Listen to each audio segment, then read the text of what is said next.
Olá, seja bem-vindo ao canal da Messer. Eu sou o Guilherme Marum e hoje nós vamos começar a série Básico do Básico de Investimento. Se você ainda não entende nada de investimento e quer entender ali desde o princípio todos os fundamentos para que você comece a investir, então essa série vai ajudar bastante você. Vamos começar?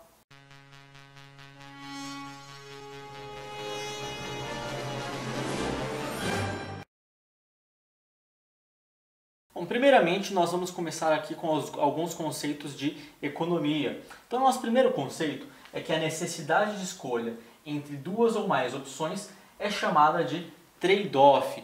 Então, a gente vai designar ali de trade-off a situação onde nós temos várias alternativas e é necessário fazer uma escolha, ou seja, é necessário tomar a decisão de escolher uma opção dentre diversas outras opções.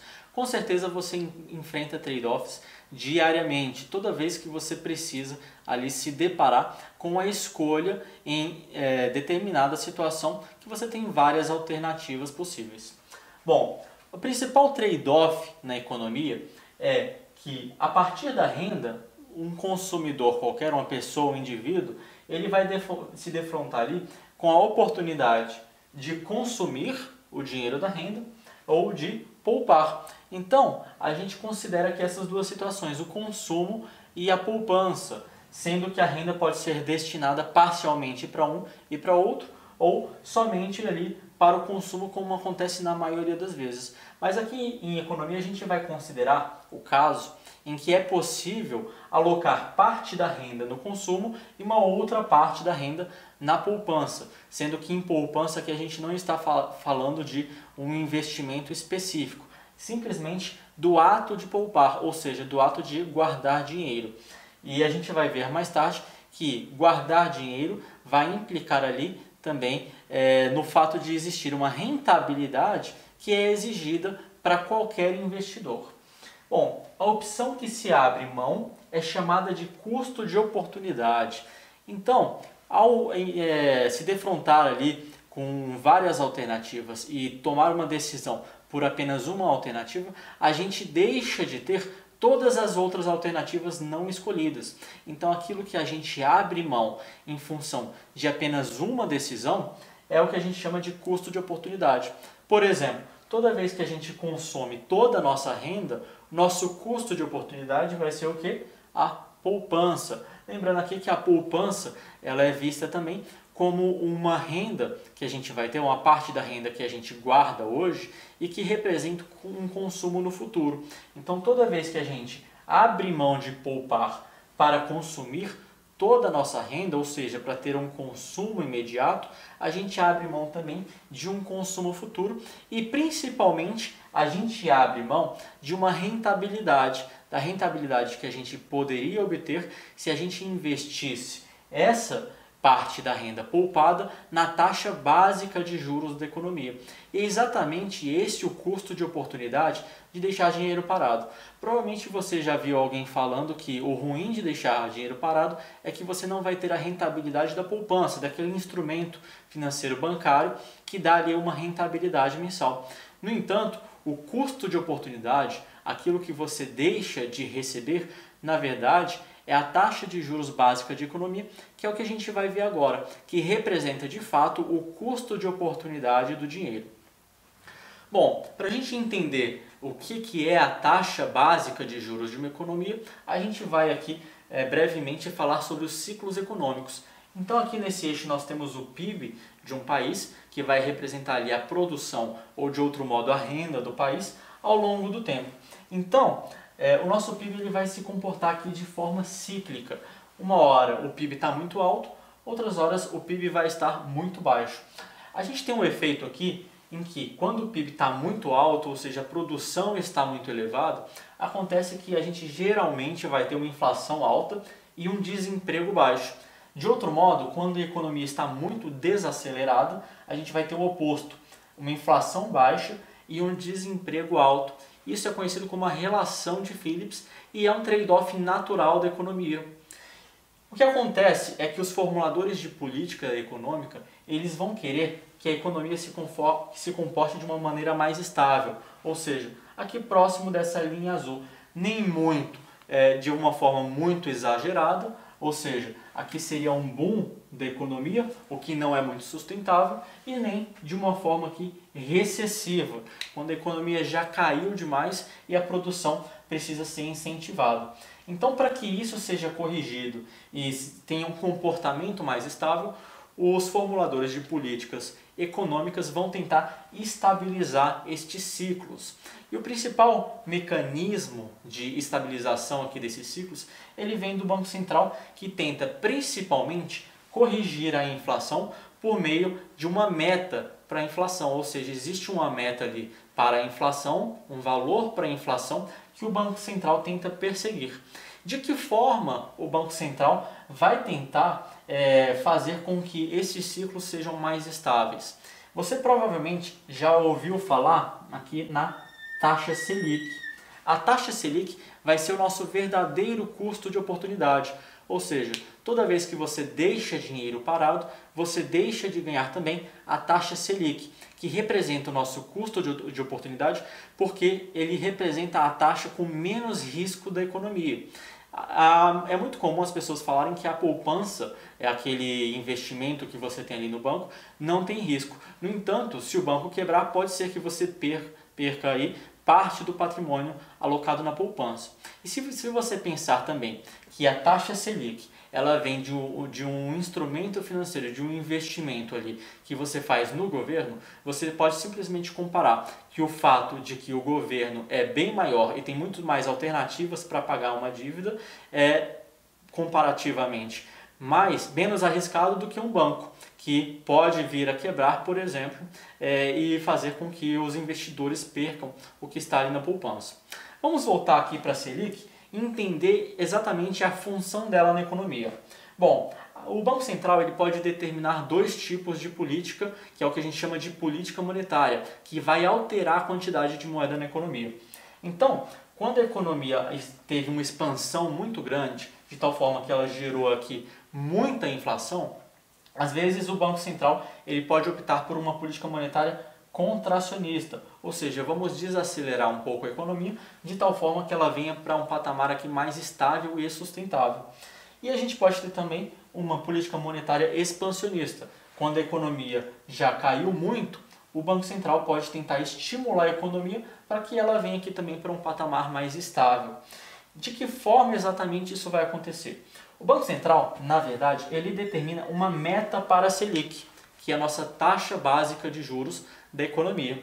E a taxa Selic, ela é a taxa pelo qual o Tesouro Nacional vai tentar negociar os títulos públicos, e daí a importância dos títulos públicos, visto que eles são essenciais aqui para a política monetária de mercado aberto, porque o Tesouro Nacional vai tentar aqui fazer com que a Selic meta seja alcançada pela média das taxas negociadas aqui diariamente dos títulos públicos.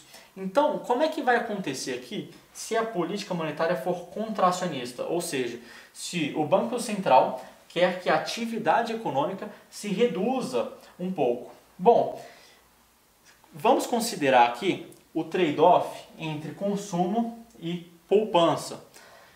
Se a taxa de juros para investimento for muito alta, você vai preferir poupar e, consequentemente, investir. Então, vamos supor que você tem uma taxa de juros, que é a nossa Selic, e essa taxa está muito alta. A atratividade dessa taxa vai fazer com que você prefira poupar mais do que consumir. Então, parte da renda que era do consumo vai vir aqui para a poupança, ou seja, você vai preferir gastar menos e investir mais, visto que a taxa está muito alta. De modo oposto, se a taxa de retorno aqui, se a rentabilidade do investimento é muito baixa, de tal forma que quase não vai fazer diferença investir ou não, você vai preferir usar a maior parte da sua renda para o consumo em detrimento da poupança. Então, não vai ser tão interessante investir, as pessoas vão preferir consumir.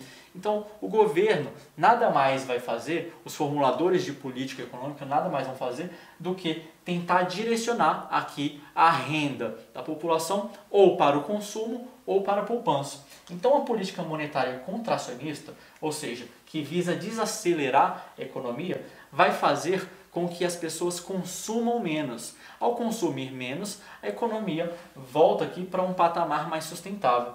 De que forma exatamente as pessoas vão consumir menos? Vamos supor que o Banco Central determina aqui uma taxa de juros para a Selic muito alta.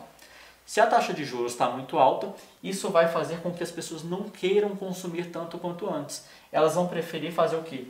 Comprar aqui um título público. Então, quando as pessoas compram títulos públicos, ela vai ter ali na carteira de investimento dela um título. No entanto, o dinheiro pelo qual ela comprou esse título, ou seja, o valor que ela investiu, vai aqui para o Tesouro Nacional. Então saiu o dinheiro da economia, as pessoas vão ter títulos e o dinheiro foi aqui para o Tesouro.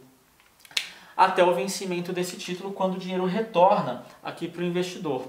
A gente pode ter também aqui, do outro lado, uma política expansionista. Isso significa que os formuladores de política econômica vão querer que o consumo aumente. De que forma? Dessa forma, o consumo aumentando, as empresas elas vão vender mais, vendendo mais elas contratam mais pessoas e, consequentemente, a economia vai tender ali a se elevar um pouco mais. Bom, para que o Banco Central estimule a economia, a taxa Selic vai precisar cair, de tal forma que investir, ou seja, ter a rentabilidade aqui da taxa Selic, não seja mais tão interessante. Então as pessoas vão devolver aqui o título público para o Tesouro Nacional, elas vão vender esse título para o Tesouro Nacional e vão receber aqui o dinheiro de volta. Quando esse dinheiro volta para a economia, ou seja, quando as pessoas têm aqui mais dinheiro em mãos, elas tendem a consumir mais. Então aqui a gente reduz o consumo das pessoas e aqui a gente incentiva o consumo das pessoas. A gente pode pensar também no fato de que aqui a gente vai ter menos crédito disponível, visto que a taxa Selic é uma referência para todas as outras taxas do mercado. Aqui a gente vai ter menos crédito ou um crédito mais caro, o que vai inibir o consumo. Aqui a gente vai ter mais crédito e crédito mais barato, fazendo com que o consumo seja mais propício. A gente pode pensar também sobre o âmbito das empresas, que vão tentar investir menos aqui quando a taxa de juros está mais alta e, portanto, a economia está desacelerando, e vão preferir investir mais em expansão, por exemplo, aqui quando a taxa de juros estiver mais baixa, visto que tanto os financiamentos estarão mais baixos também, quanto a economia vai estar ali em um período de expansão, ou pelo menos de tentativa de expansão. Então, aqui a gente entendeu por que a taxa Selic é tão importante. Lembrando aqui que o Banco Central vai estipular uma meta para a Selic e o Tesouro Nacional, por meio aqui da média das operações com títulos públicos, vai ter uma Selic que vai se aproximar muito da meta. Então, essas operações aqui estão diretamente relacionadas ao ciclo da economia e determina exatamente qual vai ser o custo de oportunidade do investidor. Esse custo de oportunidade, ou seja, a rentabilidade que a gente tem ao investir na taxa Selic, é o custo de oportunidade para todos os investimentos, visto que é considerado a taxa de juros livre de risco. Então, toda vez que a gente falar de Selic, a gente vai estar falando sobre um investimento que, a princípio, ele não vai ter risco ali quando a gente falar posteriormente de modelagem econômica e de investir em outros ativos. Então, o primeiro retorno que você precisa ter aqui ao investir vai ser o retorno da taxa Selic.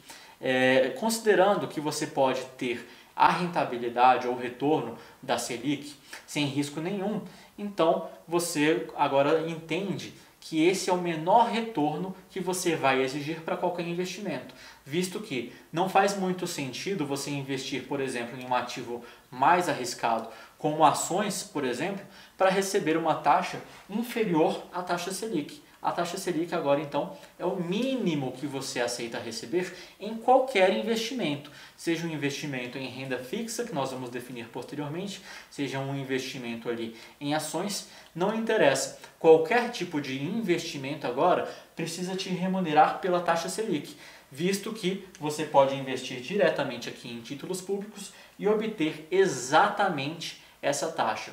Dessa forma, então, agora você sabe qual é o menor retorno que você vai exigir ali para qualquer investimento.